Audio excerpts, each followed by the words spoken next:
허환구의 라디오 오늘. 여러분 안녕하십니까, 허환구입니다. 작전명 순교자 솔레이마니. 이란 혁명수비대가 오늘 새벽 이라크 미군 기지에 수십 발의 미사일을 쐈습니다. 공격 시간도 현지 시각으로 새벽 1시 30분, 미국이 솔레이마니 사령관을 폭격한 시간과 같았습니다. 이란 국영방송은 이번 공격으로 미국인 80명이 사망했다고 보도해 미국인 피해는 없다던 미군 당국의 발표와는 달랐습니다. 이제 미국과 이란의 정면 충돌은 불가피해진 것 같은데요. 과연 미국이 어떤 대응을 하게 될지 불안합니다. 한편 이란과 미국의 정면 대결 조짐에 코스피가 급락하고 원달러 환율이 오르면서 국내 금융시장에도 충격이 전해져 왔습니다. 미국과 이란의 충돌, 잠시 후 조용찬의 경제 이야기에서 좀 더 자세히 알아보겠습니다. 1월 8일 수요일 라디오 오늘, 광고 듣고 시작합니다. 보험료 너무해. 저 여기서 내려요. 네? 저기 보험 클리닉에서 내려요. 어쩌다 마주친 보험 클리닉? 보험 클리닉. 불필요한 보험료 내려주는 보험 클리닉. 1833-6114. 내 보험 바로 잡을 땐. 안녕하세요, 가수 이선입니다. 70년 변함없는 칠성사이다처럼 올해도 청량한 한 해 되시길 바래요. 칠성사이다, 정다운이 맛 칠성사이다, 언제나 칠성사이다. 우리 입맛엔 칠성사이다가 좋아요. 오래 쓰는 세단기는 뭘까? 오래 쓰는 코팅기는 뭘까? 45년 사무기기 전문가니까 오래 쓰는 사무기기 카피어랜드랍니다. 결혼 준비 잘 돼? 돌잔치 할 건 많지? 크루즈 여행 알아보려고? 웨딩, 축연, 크루즈, 그리고 상조까지. 인생의 좋은 날도 슬픈 날도 좋은 라이프의 토탈 라이프 케어가 함께합니다. 이제 상조 회사를 넘어 토탈 라이프 케어까지. 좋은 라이프. 맑은 공기가 집 안으로 들어오니까 청정, 나쁜 공기를 집 밖으로 내보내니까 환기. 공기청정과 환기를 동시에 하니까 청정환기. 이제 창문 닫고 환기하세요. 청정환기 시스템을 나비앤하우스에서 만나보세요. 네, 라디오 오늘 수요일 순서 시작합니다. 1부 조용찬의 경제 이야기, 미중산업경제연구소 조용찬 소장과 함께하겠고요. 2부에서는 기영로 스포츠 평론가와 함께 스포츠 소식 알아보겠습니다. 그리고 부동산에 관한 궁금증 풀어보는 시간도 준비하고 있습니다. 조진희의 부동산 매거진 함께하겠습니다. 네, 조용찬의 경제 이야기. 오늘 이라크 주둔 미군 공군 기지에 이란이 미사일 공격을 감행함에 따라서 국제 유가와 금값이 뛰고 주가와 환율이 요동치는 혼란이 발생했습니다. 이란발 악재가 세계 경제를 삼킬지, 또 우리나라에는 어떤 영향을 미칠지 분석해보는 시간 갖겠습니다. 미중산업경제연구소 조용찬 소장과 함께하죠. 소장님 안녕하십니까? 예, 안녕하십니까? 네, 오늘 본격적인 내용 들어가기 앞서서 미국과 이란 서로 앙숙인 관계인 건 알고 있는데 이렇게 반세기가 넘게 서로 증오하면서 왜 화해를 못하는지 그 배경부터 좀 설명해 주시죠.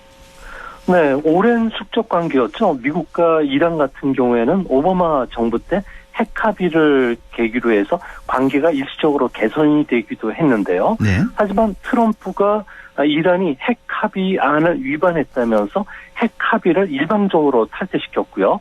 또한 경제 제재를 가하면서 양국 간의 관계가 급속도로 악화됐는데요. 네. 이 때문에 이란을 추종하던 무장 세력이 지난해 12월 27일 날 이라크에서 미국 민간인 1명을 숨지게 했습니다. 네. 이 때문에 지난 3일 미군이 이란 혁명 수비대 솔레이마니 사령관을 드론으로 살해하는 사건이 있었는데요. 예. 이후에 복수를 천명한 이란이 오늘 이라크 내 미군 공군 기지에 15발의 미사일 공격을 감행했고요.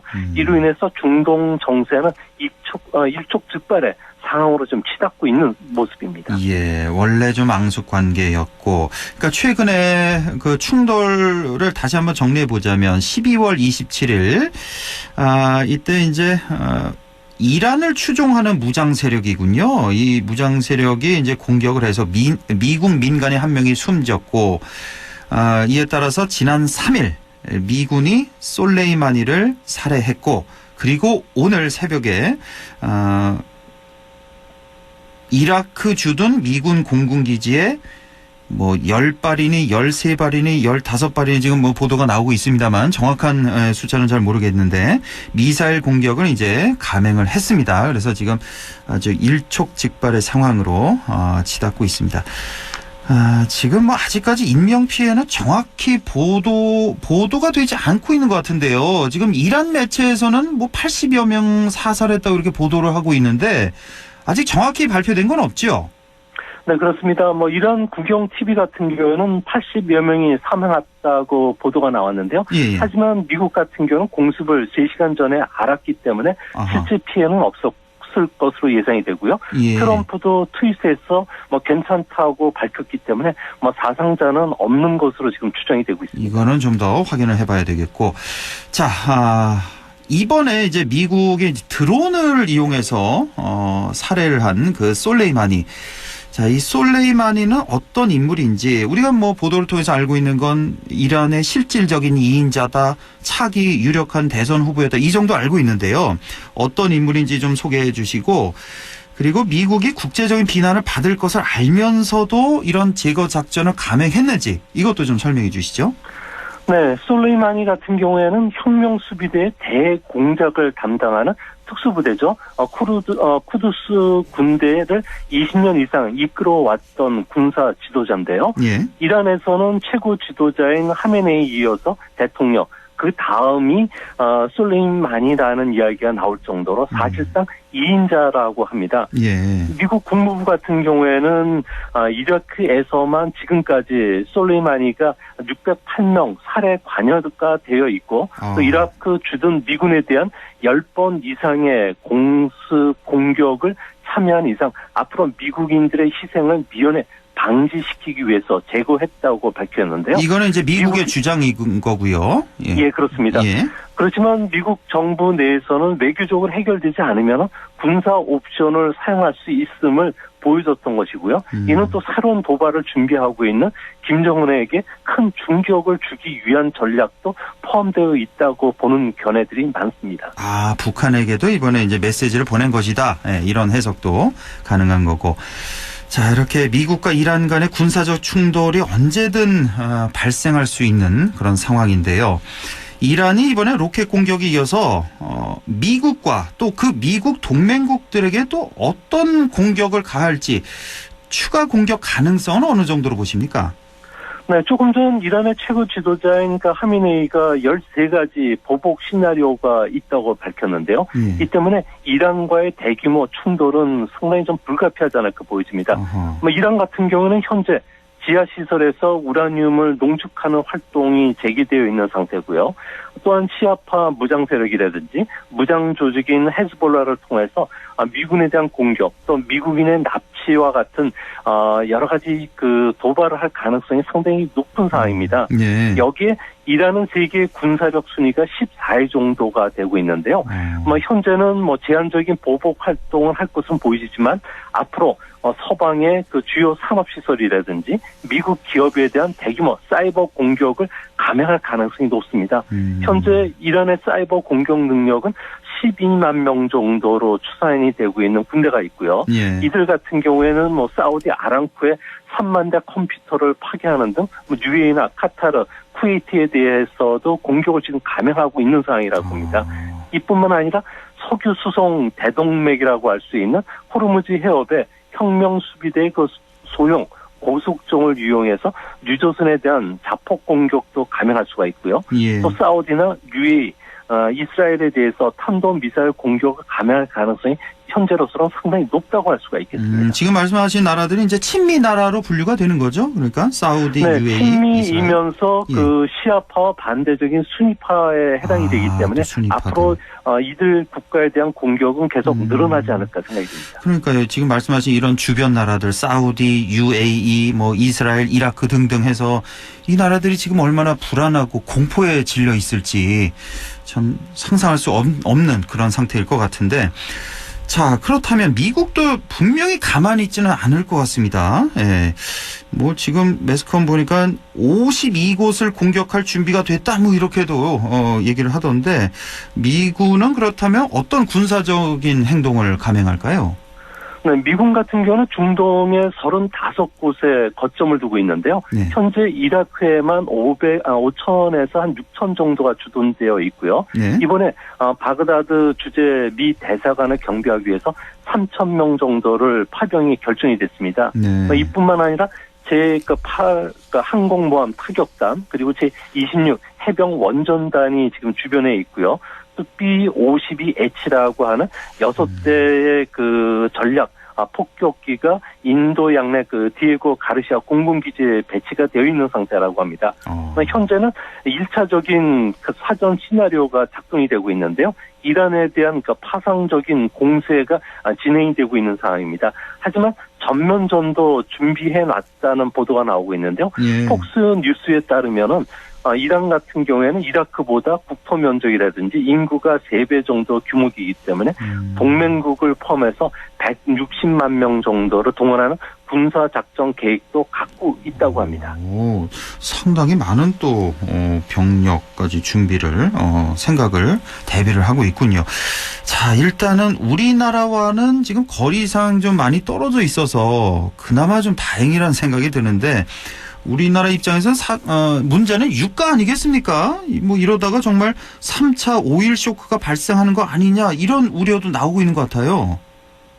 네, 그렇습니다. 사우디가 이란으로부터 공격을 받아서 원유 생산이 절반 정도만 피해를 입더라도 단기적으로 국제유가는 배럴당 5에서 한 $10 정도까지 뛰게 되는데요. 예. 만약에 호르무즈 해협이 봉쇄가 된다면은 전 세계 해상 운송량의 3분의 1이 지나는 길목이기 때문에 국제유가는 최악의 경우 배럴당 $150까지 급등할 수 있다고 영국 조사 회사인 그 캐피탈 이코노믹스가 밝히기도 했는데요. 지금 유가가 한 $60 선 정도 보면 되잖아요. 네, 현재 $65입니다. 그렇죠, $65 기준으로요. 그런데 이게 $150까지도 뛸 수 있다는 말씀이시고, 네. 예.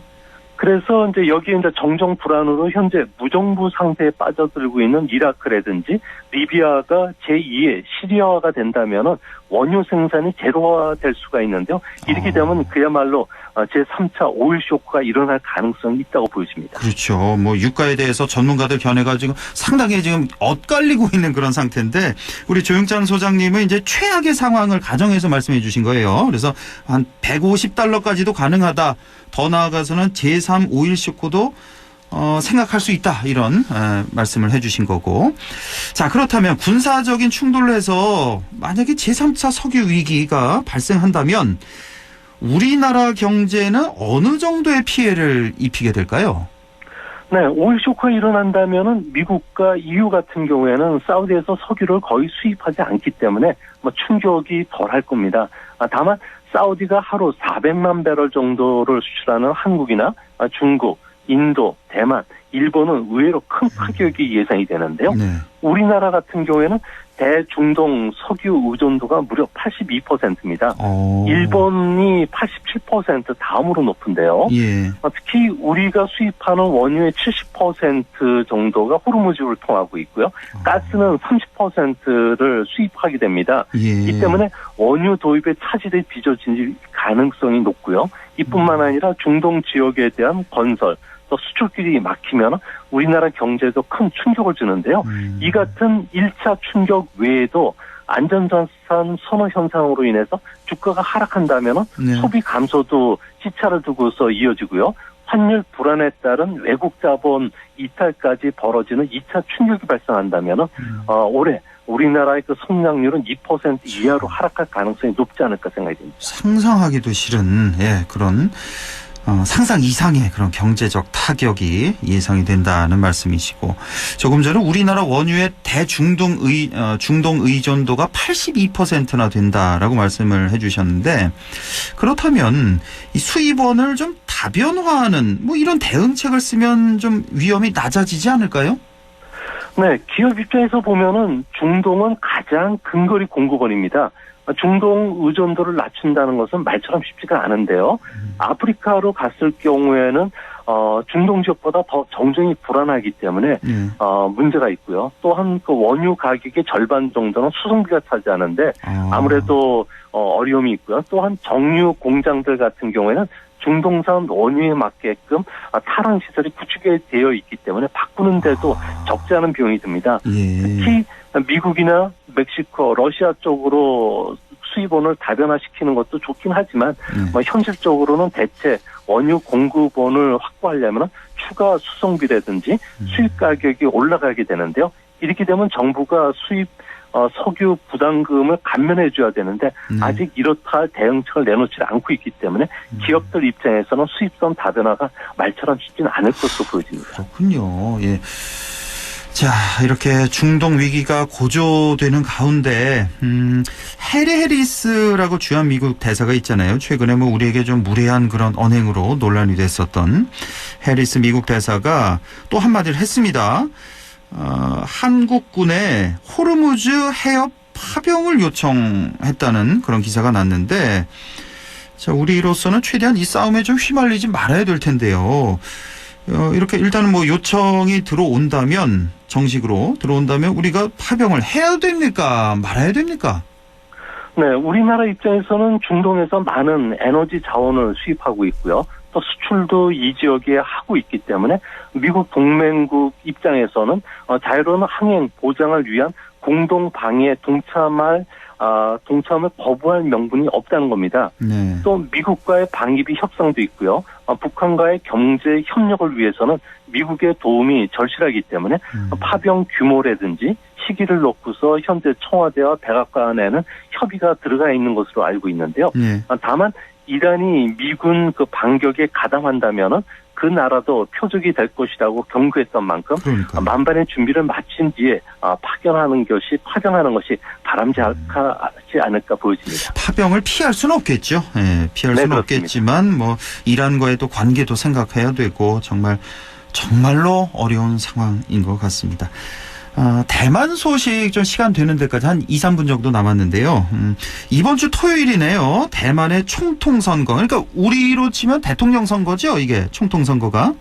네, 그렇습니다. 그렇죠? 예. 대만 선거가 이제 불과 한 2, 3일밖에 안 남았는데요. 예. 현재 그 지지율을 보면은 차잉원 현 그 총통이 경쟁자를 무려 16%포인트 차로 앞서고 있습니다. 예. 특히 6월 달에 발생한 홍콩 민주화 시위 이후에 젊은이들 사이에서는 대만 독립을 주장하는 바람이 많이 불고 있기 때문에 선거 판세도 여당에게 상당히 유리하게 전개되고 있고요. 네. 이렇게 되면은 아무래도 일국양제를 수용하라는 중국의 그 압력이 무위로 그칠 가능성이 크다는 점에서 앞으로 대만 해협을 둘러싸고 양안 간의 군사적 긴장 관계가 우리나라까지 불똥이 칠 가능성이 크지 않을까 보여집니다. 그렇군요. 지금 대만의 총통이 그러니까 차이잉원이라는 사람인데 근데 차기에도 그러니까 재선에 성공할 것으로 보인다. 이렇게 예상이 되는 거군요. 그렇죠? 네, 그렇습니다. 예. 차이잉원 총통 같은 경우는 중국과는 좀 관계가 안 좋은 그런 총통인가 봐요. 네, 그렇습니다. 저기 차잉원 총통 같은 경우에는 아무래도 그 홍콩의 중국화를 보고서 있었기 때문에 예. 민주주의라든지 전체주의 독재 국가는 공존할 수 없다. 또 대만의 주권을 단기적으로 경제적 이익과 교환할 수 없다고 강경한 입장을 밝혔기 때문에 사실상 대만의 독립을 위한 단계를 밟고 있다는 점에서 중국으로부터 상당한 견제를 받지 않을까 생각이 듭니다. 예, 그렇군요. 그런데 이 차이잉원 이 총통이 지난 6월 이전까지만 해도, 그러니까 그 홍콩 민주화 운동이 터지기 이전만 해도 지금 야당 대선 후보에 많이 뒤져 있었다고 하는데, 그렇다면 홍콩 민주화 운동이 양안 관계에 어떤 영향을 미친 건가요? 네, 대만인들 사이에서는 홍콩 반환 뒤에 중국의 홍콩화를 기대했지만 홍콩의 민주주의 시위를 겪고 난 다음부터는 홍콩의 그 중국화가 나타났다고 한탄하고 있는데요. 이 때문에 중국이 대만에 대한 압박 강도를 높일수록 중국에 대한 반발 강도가 커지고 있기 때문에 아무래도 홍콩의 민주화가 대만의 그 생각 또한 그 선거의 판세에도 큰 영향을 준 것으로 지금 나타나고 있습니다. 그렇군요. 예, 오늘 말씀 여기까지 듣겠습니다. 미중산업경제연구소 조용찬 소장과 함께했습니다. 소장님 고맙습니다. 네, 감사합니다. 네, 라디오 오늘 잠시 후 2부에서 뵙겠습니다.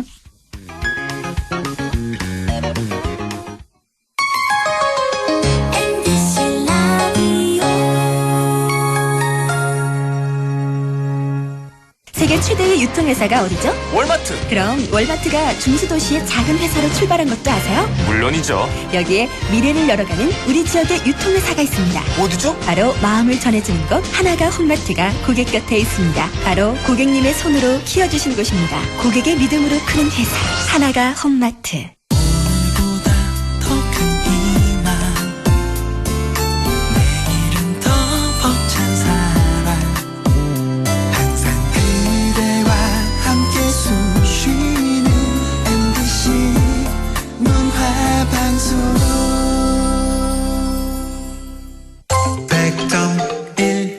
라디오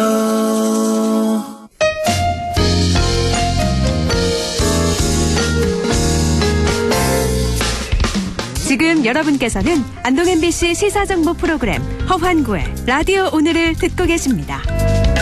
저는 사생결담 강재입니다.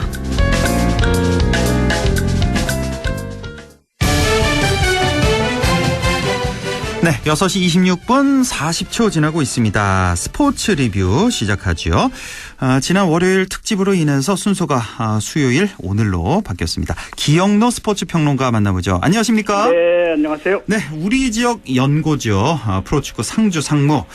항상 선수들 입대하고 제대하고 그래서 전력이 어떤 좀 변수가 되고 있는데, 자, 올해는 예상이 괜찮네요. 올해 최대 4강까지 노리고 있다고요?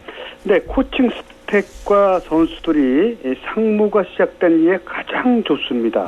예. 코치진 3명도 확정이 됐어요. 김태환 감독이 이제 그대로 있으면서 예. 임관식 소코치, 김태수 코치, 곽상득 골키퍼 코치, 산전수전 다 겪은 코칭 스텝이에요. 예. 이미 동계훈련을 시작했죠.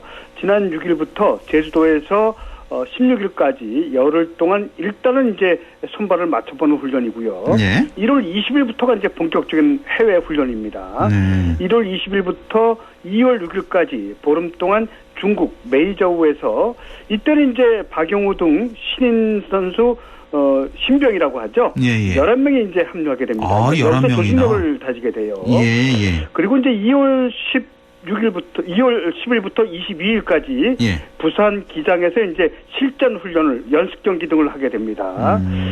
이미 이제 주장 한석종으로 결정이 됐고, 전북 현대에서 국가대표 문선민, 지금 우리나라에서 가장 잘하는 선수죠. 예. 이 선수가 신병으로 들어왔고, 예. 또 전북 현대 수비수 권경원 선수도 들어왔어요. 그러니까 전북 현대 우승의 주역 공격과 수비가 다 들어온 거예요. 예. 인천의 문창진, 박용우, 제주의 이창근 이렇게 들어왔고요.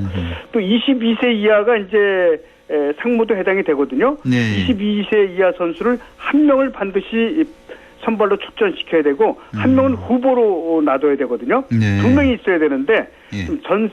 진세진, 오세훈 이 두 선수가 이제 21세 이하, 22세 이하 선수를 이제 대기하게 됩니다. 예. 그래서 상무도 올해부터는 22세 이하 선수에 2명을 둬야 되기 때문에 여기에도 해당된 선수 오세훈 선수도 20세 이하 대회에서 또 준우승의 주역 아닙니까? 예. 1m 스트라이커. 85가 넘고요. 예. 이 선수가 이제 들어왔기 때문에 이제 상무도 고창급과 신인급들의 조화를 잘 이뤄서 일부에서는 지금 4강까지 바라볼 수 있는 것이 아니냐 네. 이렇게 평가를 하고 있습니다. 문선민도 있고 오세훈도 들어오고 예. 그나저나 올해는 해외 전지 훈련을 갈 필요가 없을 것 같아요. 날씨가 또 따뜻해서 제주도가 어젠가요? 뭐 23도, 24도까지 올라갔다 그러던데. 반팔이죠? 그러니까 반팔 입고 다녔다 그러더라고요. 반팔입니다. 예. 더 이상 할 말이 없어요. 예. 자, 그런가 하면 프리미어리그 토트넘 손흥민 선수 참 요즘에 롤러코스터를 타고 있는 것 같습니다. 그런데 이 손흥민 선수 몸값이요 지난해보다 오히려 뭐 200억 원 정도가 떨어졌다면서요? 이건 무슨 얘기입니까? 국제 스포츠 연구센터 이게 피파 산하에 있거든요. 예, 예. CIES라고 하는데 2020 유럽 축구 5대 리그 그러니까 이제 우리가 생각하는 분데스리그, 세리아 A 이탈리아 리그, 예. 프리미어 리그, 프리메라 리그와 이제 프랑스의 리그 1까지 이제 여기서 들어가요. 예. 5대 리그에서 뛰는 선수들 가운데 몸값을 순서를 매겼더니 예. 손흥민 선수가 7,850만 유로, 1,023억 원으로 54위고요. 예. 프리미어 리그만 볼 때 24위입니다. 그러니까 1,023억 원이 원래 1,200억이 넘었었거든요. 예, 예. 약간 떨어졌어요. CIS가 이제 매달 선수들의 활약상과 나이, 계약 기간 등을 고려해서 몸값을 따진데 제가 볼 때는 레드카드 받은 것도 있는 것 같아요. 제 생각도 이게 3장이나 그렇습니다. 받지 않았습니까? 예, 50분 예. 들어서 2장, 1년 동안 3장. 이게 이제 타이 기록이거든요. 프리미어 리그에서도. 예. 좀 거칠다하는 느낌을 주고 있기 때문에 역시 가장 몸값이 비싼 선수는 파리 생제르맹 프랑스가 2018 러시아 월드컵 우승을 차지하는데 결정적인 역할을 한 킬리안 음바페 나이도 이제 음바페. 어리고 예. 2억 6,520만 유로 3,457억 원입니다. 몸값 이 정도입니다. 이건. 예. 그다음에 맨체스터 시티의 잉글랜드의 라임 스털링 그리고 리버풀의 이집트의 아프리카 최고 선수 모하메드 살라 이렇게 이제 이어지는데 이제 손흥민 선수가 이제 중요한 경기를 하나 앞두고 있잖아요. 12일 날 우리나라 시간 일요일 날 새벽 2시 반에 리버풀과 경기를 여기서 맹활약 보이면 또 주가가 확 올라가죠. 그렇죠. 또. 리버풀은 현재 지구상에서 가장 강한 팀이에요. 아직 패전이 없죠. 예. 유일하게 무패팀이에요. 유럽에서도. 뭐 소위 말하는 마누라, 이 살라라든가 이 3명의 선수가 지난해 54골을 합작하지 않았습니까? 올해도 팀의 리그 1위이자 유럽 전체 1위를 이끌고 있어요. 또 지난번에 세계 클럽 선수권 우승까지 하지 않았습니까? 바로 이런 팀을 상대로 해서 손흥민 선수가 골을 넣고 이기게 되면은 그야말로 다시 한번 재평가가 되는 거죠. 한 2골 정도. 손흥민 선수는 재작년에 리버풀전에 골을 넣은 다음에 5경기 연속 리버풀전 골은 없어요. 그리고 잘 아시다시피 지난해 12월 8일 날 번리전 72여 미터 골 넣고 골이 없어요. 그 이후에 없죠. 참. 왜냐하면 대경기 결장이 또 있었잖아요. 그렇죠. 한 경기밖에 못 뛰었거든요. 울버햄튼전이라든지. 그러니까 손흥민 선수는 일요일날 새벽 2시 반에 리버풀전에 골을 보기만 해도 돼요. 이기면 더욱 금상첨화고 해서 아마 큰 경기에 강하기 때문에 더구나 또 해리케인이라든지 은돈벨레 이런 선수에 빠져 있잖아요. 부상으로. 그러니까 더더욱더 이 손흥민 선수의 활약이 기대되는데 토트넘 팬과 한국의 팬들은 그 경기에서 손흥민 선수가 70여 미터 골은 아니더라도 7m 골이라도 터져주길 바라고 있습니다. 뭐 지금 손흥민 몸값이 뭐 200억 원 떨어졌다 그러는데 이 경기에서 한 두억 골 넣으면 200억 그 이상으로 다시 또 뛸 것 같은 그런 생각이 좀 드네요. 자, 남녀 배구가 2020 도쿄올림픽 본선 티켓 사냥에 본격적으로 돌입했다고요? 예상했던 대로 여자는 저는 7, 80% 가능성이 있고 남자는 20, 30% 해서 남녀 합해서 한 장을 저는 예상을 했거든요. 사실 여자는 태국과 결승전이 거의 유력하거든요. 그래서 12일 날 태국과 결승전, 뭐 그에 앞서서 인도네시아라든지 뭐 이란이라든지 다른 나라들은 좀 약해요. 그래서 태국이 아시아에서는 이제 중국, 일본, 한국, 태국 4강이에요. 유소년부터 잘 키워서 조직력이 뛰어나고 수비가 좋아요. 더구나 홈그라운드 이점 아닙니까? 하지만 우리 김연경 선수라든지 이재영, 이다영 쌍둥이 자매라든지 아주 절정의 컨디션을 보이고 있기 때문에 아마 태국과 최근에 부진한 성적입니다만 이 한 경기 저는 충분히 승산이 있다고 보고요. 하지만 남자는 호주한테 첫 경기에서 풀세트 접전 그때 패했듯이 이게 패했죠. 호주한테 이겼으면 준결승전에서 이란을 만나지 않고 결승전에서 호주 이란 승자가 만나는 아주 재밌는 스케줄이 짜여지는데 호주한테 졌기 때문에 준결승전에서 이란을 아시아 최강을 또 만나고 이기더라도 또 호주와 다시 만날 가능성이 있어요. 그래서 남자는 30%에서 오히려 20%가량으로 떨어졌고 여자는 7, 80% 가능성이 있다. 그렇군요. 그렇게 보고 있습니다. 여자 같은 경우 일단 뭐 일본은 개최국이니까 올라가고 중국도 이미 결정이 됐고. 그러니까 호주밖에 없는데 태국과 호주는 우리한테 좀 떨어지고 태국이 이제 문제인데 최근 성적은 우리가 오히려 불리했다는 얘기죠. 그러니까 몇 번 졌잖아요. 기억이 있어요. 하지만 이번에 사실 나바니니 감독이라든지 김연경, 이재영, 이다영, 뭐 김희진 제가 볼 때 제가 짜더라도 이 이상 짤 수가 없어요. 그 정도입니까? 우리 전력이. 그래서 전 충분히 이번에는 승산이 있다고 보고. 근데 제가 태국 선수들 경기하는 걸 제대로 못 봐서 그런데 이 선수들 아무래도 신장도 좀 작고 그전에 그렇게 이렇게 잘하지 못했잖아요. 왜 이렇게 요즘에 5, 6년 됐습니다. 이게 왜 이렇게 갑자기 잘하죠? 5년 전부터 유소년을 키워왔거든요. 그래서 태국이 남자 축구와 여자 배구만 강한 겁니다. 남자 이게 축구, 아주 전략적으로 여자 배구를 키운 거죠. 그래서 키는 우리보다 약간 높인 작은데 그 대신에 강타력이 있고 수비가 좋아요. 조직력이 좋고. 그래서 수비가 일본을 보는 것 같아요. 일본 수비를. 끈질기게. 수비가 좋고 조직력이 뛰어나고 강타력도 우리한테 많이 떨어지지 않기 때문에 우리 뭐 한국에서 했으면 한국이 유리하고 태국에서 하면 태국이 유리한데 이번 경기만은 우리가 워낙에 멤버가 좋기 때문에 저는 5.5 대 4.5 정도로 유리하다. 저는 그렇게 보고 있습니다. 그렇군요. 자, 그런가 하면 축구도 도쿄올림픽 출전 티켓을 지금 노리고 있다고요? 이 조가 아주 좋지 않아요. 16팀이 출전하고 있는데 일본은 이미 땄기 때문에 4강 안에 일본이 들게 되면 4회까지 3장의 티켓이 걸려 있어요. 근데 우리가 중국, 이란, 우즈베키스탄, 이란은 아시아 최강이고 근데 이란은 또 20세 이하는 좀 약해요. 23세 이하는. 우즈베키스탄이 전대회 우승 국가 아니에요. 베트남을 중국에서 눈 올 때 꺾고 이긴 거 이게 이제 우즈베키스탄이거든요. 기억나요. 우리가 평가전도 1등 했고 해서 우리가 죽음의 조에 들어가 있는데 내일 밤 10시 15분에 중국전이 중요합니다. 이기게 되면은 뭐 이란은 성인 대표팀과 23세 이하 팀이 약간 좀 차이가 있기 때문에 이긴다고 보고 우즈베키스탄을 꺾지 못한다고 하더라도 8강에서 베트남을 만날 가능성도 있거든요. 왜냐하면 우리가 C조고 베트남이 D조인데 1, 2위끼리 엇갈리게 되면 만나게 되거든요. 베트남 정도는 우리가 아직도 이긴다고 보고 뭐 4강 안에 들어가게 되면 일본도 들어온다고 보거든요. 그러면 9대회 연속 올림픽 본선 진출 가능성이 좀 높다 이렇게 보고 있습니다. 올림픽 출전하는 선수들은 23세 이하인가 봐요. 23세 이하에다가 와일드카드 3장이 들어가죠. 와일드카드 설정이 있고. 그래서 손흥민 선수가 지난번 아시안게임 때 들어가서 뛰었잖아요. 또 황의조 선수가 9골로 득점하게 됐고 이게 아시안게임과 올림픽은 23세 이하에서 와일드카드 3장이 들어가기 때문에 이 황의조와 손흥민이 지난번 자카르타 팔렘방 아시안게임 때 금메달을 딸 수 있었고 손흥민 선수 몸값이 그때 800억에서 1000억 이상 뛴 게 군 문제를 해결했기 때문입니다.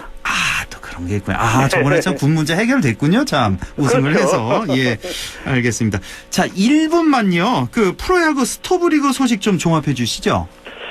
지금 옵트아웃이 유행해요. 그러니까 4년 계약하지 않고 2년 계약한 다음에 선수와 구단이 합의를 해서 계약을 파기하는 이런 건 이제 옵트아웃이라고 하거든요. 2+2 계약. 이건 이제 선수는 2년 후에 다시 FA 자격을 얻어서 좋고 구단은 4년 동안 이 선수가 못해도 데리고 있어야 되잖아요. 그러니까 그런 부담에서 벗어나니까 좋고 해서 윈윈이라고 할 수 있는데 역시 박성민 NC 다이노스 선수도 2+1 계약, 옵트아웃 계약을 했습니다. 최대 34억. 가장 눈에 띄는 게 SK 하재훈 선수입니다. 내야수 출신에서 투수가 됐잖아요. 2,700만 원에서 1억 5천만 원. 역대 최다 인상했습니다. 인상률 455.6%. 종전에 류현진이 2천만 원에서 1억 된 게 400% 인상이 가장 높았는데 하재훈 SK 마무리 투수는 455.6% 역대 최다 인상을 했고요. 전준우 선수가 4년 동안에 34억의 롯데와 계약을 했습니다. 자, 지금까지 기영로 스포츠 평론가와 함께했습니다. 고맙습니다. 다음 주는 월요일 뵙겠습니다. 안녕히 계십시오. 안동 MBC 시사 프로그램 허환고의 라디오 오늘에선 청취자 여러분의 참여를 기다리고 있습니다. 우리 지역의 사건 사고 소식이나 다루고 싶은 이슈를 안동 MBC 홈페이지 라디오 오늘 게시판에 올려주시기 바랍니다. 전화는 843-7100, 문자는 샵 0913으로 보내주시면 되고요. 문자는 단문 50원, 장문 100원의 정보 이용료가 있습니다. 참, 유튜브에서도 라디오 오늘 함께 하실 수 있습니다. 안동문화방송 허환구의 라디오 오늘.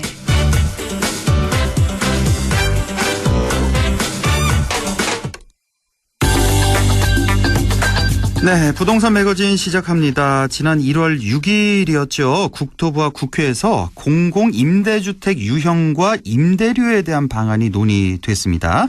2022년까지 완료하게 되는 공공임대주택에 관한 내용 알아보겠습니다.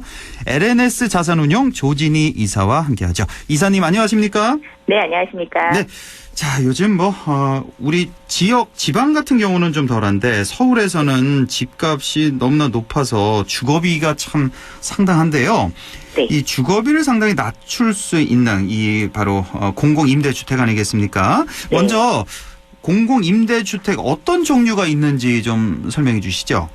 네, 그래서 보통은 영구임대주택이라고 해서 보통 50년까지 살 수 있는 권한이 있는 주택이 있고요. 예. 통상적으로는 국민임대주택이라는 것은 30년 정도를 살 수가 있습니다. 그리고 이제 장기전세주택이라고 해서 매입을 하지 않는 경우에 20년까지 사실 수가 있고요. 예. 그다음에 이제 보통은 임대 후에 분양 전환해서 내 소유권을 가져가는 형태가 5년짜리 거주 후, 10년짜리 거주 후 갖고 올 수 있는 그런 형태가 있고요. 예. 최근 들어서 이제 서울시가 많이 주도하고 있는 게 행복주택이라고 해서 대부분 이제 그 공공임대나 이런 것들이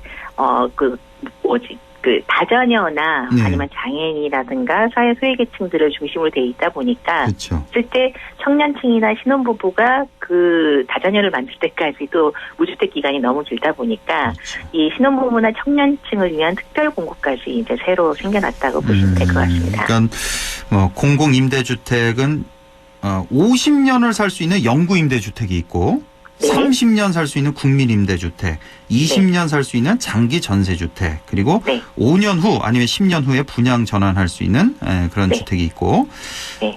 신혼부부 청년층을 위한 행복주택이 있고 예. 그 실버주택도 있지 않나요? 그 노년층 위한. 그렇죠. 어르신들 위한. 실버주택이 이제 저희가 실버주택 공급 부분은 어떻게 되냐면 보통 저희가 예전에는 노인주택이라는 용어를 썼지만 이제 그거는 좀 이제 시중에서 별로 안 좋아하는 거고 예. 실제 이제 이런 개념으로 보시면 될 것 같습니다. 분양을 받을 수 있는 자격이 예. 그러니까 지금 이제 예전에는 60세였는데 65세까지 올라간다는 얘기가 있는데 예. 60세 이상 되시는 분들이 그 분양권으로 받으셔서 주변 시세보다 낮은 가격에 받을 수 있는 형태, 그냥 분양받을 수 있는 형태의 노인주택이 있고 예. 그렇지 않으면 보통 저희가 실버타운이라고 해서 장기 임대 형식으로 해서 보증금 1억, 그다음에 월세 얼마 이런 식으로 해서 들어갈 수 있는 주택 이렇게 두 가지 혜택이 있습니다. 네. 근데 그 두 가지 주택의 가장 큰 장점이라고 한다면은 세제 혜택입니다. 그래서 저희가 요즘 60세가 어떻게 노인이 되느냐 이런 얘기들이 이제 노인주택법이 바뀌어야 된다고 얘기 나오는 것 중에 하나가 어머니 이름이나 아버님 이름으로 해서 분양을 받고 자녀들이 들어가서 그렇죠. 사는 경우들이 좀 많습니다. 그래요. 실제로. 그래서 이제 노인주택법이 좀 바뀌어가지고 65세 이상으로 좀 바뀌어야 된다는 얘기들도 나와 있습니다. 그렇군요. 자, 이런 공공임대주택 아무나 다 입주할 수 있는 건 아니고 우선순위 같은 게 있잖아요. 입주 자격은 어떻게 됩니까?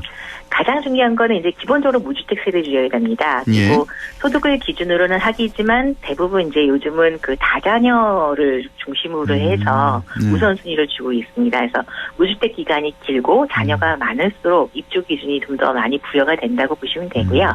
영구 임대주택에 해당되는 50년 이상 장기 임대 같은 경우는 차상위계층, 그래서 소유득이 너무 적거나 아니면 이제 사회에서 복지 혜택을 받으셔야 되는 분들이 우선순위라고 보시면 될 것 같습니다. 그렇군요. 네. 자, 이 공공임대주택 일단은 저렴한 임대료이기 때문에 내 집 마련하기 위한 그런 정책이라고 할 수가 있겠는데 자, 근데 최근에 저는 이거 잘 몰랐는데 판교에서 무슨 소송이 있었다면서요. 근데 임대인들이 원래 임대인들이 분양 가격이 이게 너무 높아져가지고 이거를 뭐 입주를 못하는 그런 경우가 있다고? 이거 좀 설명해 주세요.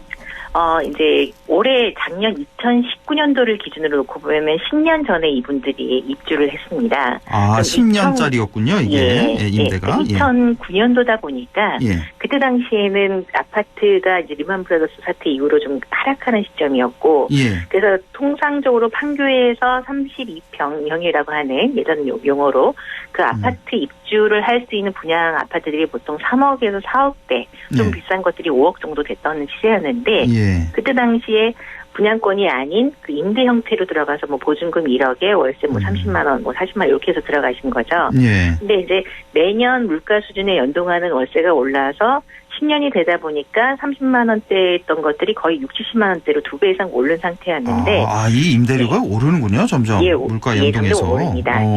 근데 문제는 그 사이에 판교 아파트는 지금 그 거의 4배, 5배 올랐습니다.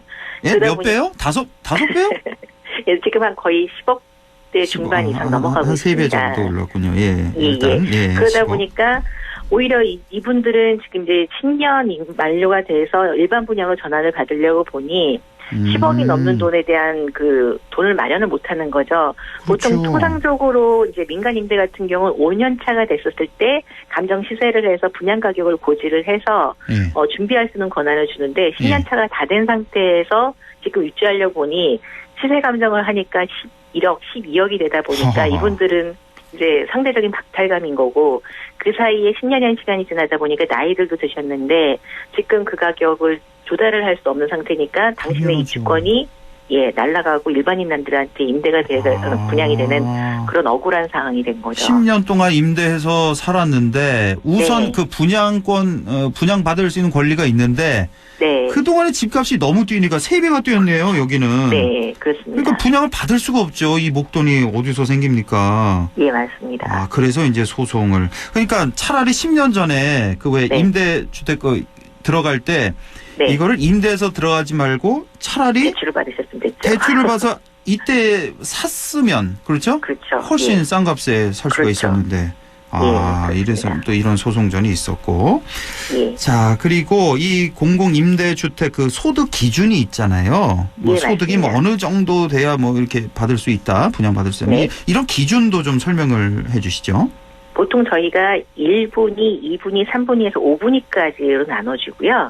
그게 이제 매년 연도에 그 도시근로자 평균 임금을 기준으로 해서 매년 산정을 합니다. 그래서 2013년 기준으로 해서 1분위가 되는 영구임대주택 자격이 도시근로자 67만 원의 월급을 받는 분들이셨어요. 근데 이게 이제 2019년도 기준에서 그만큼 소득이 올라서 102만 원으로 올랐습니다. 그래도 이제 도시근로자 평균 그 최저임금치보다 낮은 분들이시죠, 이분들이. 훨씬 낮죠. 훨씬 높습니다. 그리고 이제 제일 높다고 하는 5분위 같은 경우는 평균 연봉 7천이 넘어가기 시작하다 보니까 거의 제일 많은 분들 같은 경우는 733만 원까지 작년 통계가 나왔습니다. 월 700만 원. 그러다 보니까 700만 원 받는 사람이 어떻게 임대주택에 들어가서 사느냐. 이건 말이 안 되는 게 아니냐 해서 작년에 워낙에 말들이 많았던 게 국민임대주택이라고 해서 다자녀라고 해서 혜택을 받은 사람들이 연봉이 억대가 넘고 수입차를 달고 다니는 사람들이 어떻게 임대주택에 들어가느냐 이 얘기들이 나오기 시작했던 겁니다. 그러니까 이 소득 이게 나눌 때 그러니까 원래는 이제 소득 1분위부터 10분위까지 있잖아요. 최고소득까지. 이 중에서 이제 1분위부터 5분위까지 받을 수가 있나 보네요. 근데 그 5분위 소득자가 월 700만 원 정도 되니까 사실 이분들 뭐 공공임대주택 받을 정도는 아니다. 뭐 이런 얘기가 있는 거죠. 그러니까. 맞습니다. 알겠습니다. 자, 이 공공임대주택에 참 입주하기가 이 경쟁률도 꽤 세지 않습니까? 입주하기가 참 쉽지가 않을 텐데. 지금 이 임대료가 주변 일반 아파트보다는 많이 낮죠, 아무래도? 지금 평균적으로 그 서울시에서 이번에 공고 나와 있던 공공임대, 주로 이제 행복주택이 많은데, 통상 주변 시세의 그 90%, 또 전세 가격의 90% 이렇게 이제 결정이 됩니다. 그러다 보니까 로또 아파트만큼이나 임대 아파트가 시세 대비해서 싸게 입주가 되는 건 사실입니다. 그래서 경쟁률, 이 임대 아파트가 그 주변 아파트에 비해서 10%밖에 안 싸네요? 근데 이제 그게 감정가 기준인 거지. 시세 감정가에. 예. 예. 거기에 항상 틈이 있습니다. 우리가 왜 감정가 하면은 시세에 대비 한 80% 정도 보나요? 그렇죠. 그 정도 대략 보니까 시세 대비 한 70% 정도라고 보면 되겠군요. 예, 그렇습니다. 임대 아파트는. 그러니까 훨씬 이렇게 저렴하니까. 예. 그래서 통상적으로 공공임대주택이 예전에는 그 시외곽지나 좀 위치가 안 좋은 것에 공급이 됐다고 한다면 행복주택이나 차상 그 특별공급분 같은 경우는 서울 시내 도심 안에 도심 역세권 안에 이제 분양들이 시작이 됐습니다. 물론 세대수가 적다라는 단점은 있지만 또 교통시설이 좋고 주변 환경이 좋다라는 점에서 행복주택에 대한 관심도가 많이 높아지고 있다고 보시면 될 것 같습니다. 예. 네. 자, 이제 오늘 말씀 마무리 말씀으로 이 공공임대주택에 대해서 좀 정리해 주시죠. 네, 아무래도 공공임대주택 같은 경우는 정부가 주거 안정화와 복지를 위해서 만들어 놓은 상품이라 보시면 될 것 같습니다. 그래서 이번에 이제 국회를 통과시켜야 될 가장 큰 이유 중에 하나가 아까 말씀드렸던 것처럼 이제 소득이 높은 사람들은 그만큼 월세를 더 내게 해서 입주하는 자격을 만들겠다. 그래서 이제 실질적으로 공공임대주택에 입주할 자격이 뭐 1분위부터 5분위까지 된다 하더라도 차등화되는 소득 기준 임대료를 산정을 하고 지역에 따른 차등화를 좀 시켜서 현실화시키겠다라는 게 정부 입장입니다. 그래서 LH 공사라든가 각 지역 공사에서 공급하기에 예정되어 있는 임대주택에 대해서는 항상 관심을 가져보시는 게 좋을 것 같습니다. 그러니까 입주는 시키더라도 소득이 이제 어느 정도 되는 분들도 대신에 이제 임대료를 좀 소득에 따라서 차등화를 시키겠다. 이런 내용이었군요. 오늘 말씀도 잘 들었습니다. 지금까지 LNS 자산운용 조진희 이사였습니다. 이사님 고맙습니다. 네, 감사합니다. 네, 우리 지역 날씨 알아보죠. 김도연 캐스터 전해주세요.